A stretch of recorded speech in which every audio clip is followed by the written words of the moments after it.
Welcome back. Weight loss drugs, we know, are all the rage right now. But did you know research done right here in Connecticut played a huge part in making them go mainstream? NBC Connecticut Response consumer reporter Caitlin Birchall tells us how, in case you or a loved one is looking to lose weight. I started it September 1st, and I am down 71 pounds. This is Elle Furbush of East Hartford in September. Look at her today. I have struggled with weight all my life, and for me to have such success, I feel really good about it. After decades of ups and downs, Furbush's doctor prescribed her Wegovy, a Food and Drug Administration-approved semaglutide injection for chronic weight management. Success stories like hers have led to endless advertisements showcasing drugs to help you shed pounds fast. But doctors stress they're not suitable for everyone. If your BMI greater than 30, you're appropriate for weight loss medications. Or a lower BMI with other risk factors. For some time now, doctors have been using off-label medications to help patients lose weight, but not to the efficacy of these injectables we're hearing about now. So how did we get here?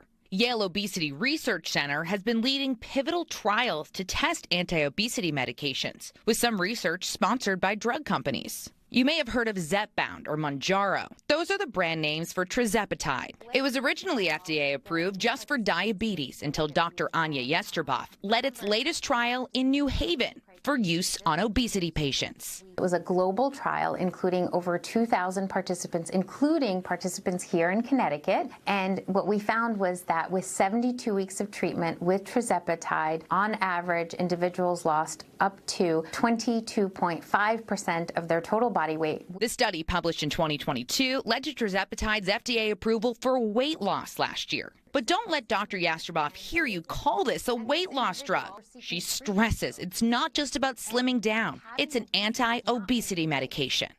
2/3 of Americans did not wake up one morning and decide to be overweight or to have obesity.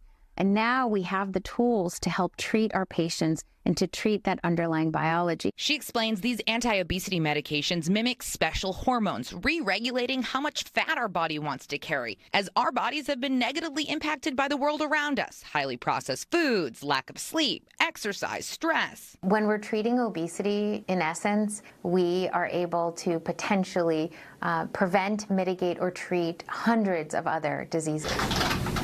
Connecticut Poison Control Center is getting an increase of calls from users taking too much of the drugs, some injecting doses daily instead of weekly as they're supposed to. The medical director also warns of fake drugs being sold because of the demand. When that happens, we really don't know what it is that the syringe contains. It could contain anything under the sun. NBC Connecticut Responds didn't buy anything, but we looked into how you could purchase a weight loss drug online. Well, some sites asked for my BMI and a prescription. Others were ready to take my cash with one click. And some people said they were selling the drugs on an online marketplace. But don't cut corners when it comes to your health. When medications are being prescribed, they have to be done appropriately by the medical provider. One of the more severe forms of a side effect that this medication can cause is inflammation of your pancreas. And if that's not properly monitored, it can be medically very complicated. But through her research, Dr. Yesterboff says if the medications are used appropriately, side effects can be mild or mitigated, as she and her team continue trials right here in Connecticut to advance these medications to help reduce obesity. For years, our patients have so unfairly been blamed and shamed for having obesity. The doctors we spoke to hope supply of these drugs increase. They also say the cost must decrease.